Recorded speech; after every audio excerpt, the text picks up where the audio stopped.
Think about Basecamp for a second. Back in 2012, while a bunch of other project management tools were hiding pricing behind book a demo, Basecamp did the exact opposite. They went flat rate, $99 a month for everything, and plastered it right on their homepage.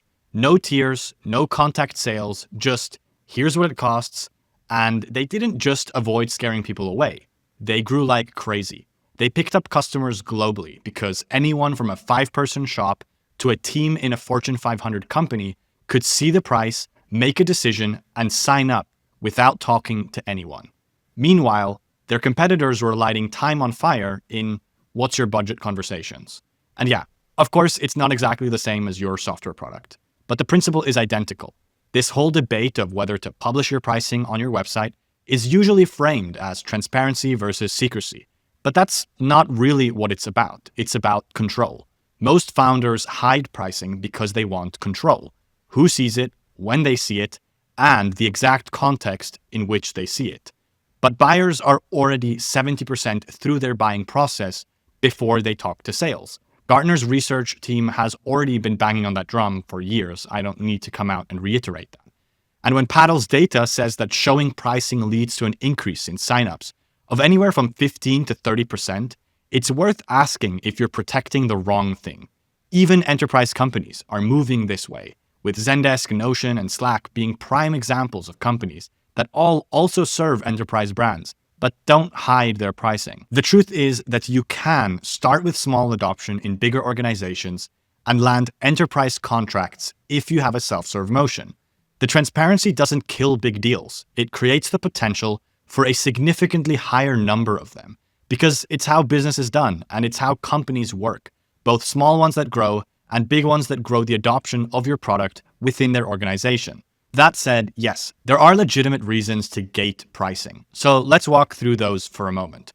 Number one, if your $20 a month plan and your 6-figure a year plan have nothing in common. Number two, you're in an industry where procurement is quite literally a sport. Healthcare, government, Fortune 50, certain segments of financial services, and a few others. Number three, everything you do is truly custom, like it is at ScaleMath.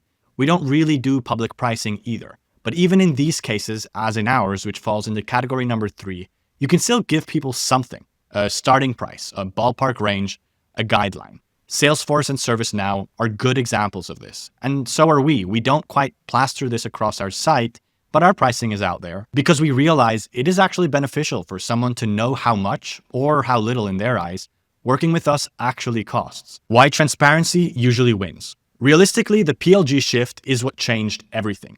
Almost every incumbent now has a new startup that has a PLG motion eating away at their market share. In fact, these days, it seems like many also have free open source alternatives chipping away at their market share. Simply put, expectations have shifted. People want to sign up, try it, and know the cost before they commit a calendar slot to a quick 30-minute call with sales. Profitwell says that removing this friction can cut CAC by up to 40% because your sales team is only talking to people who are already qualified. 3 more examples of this are Stripe, Supabase, and Sentry. These are markets where buyers compare 6+ tools.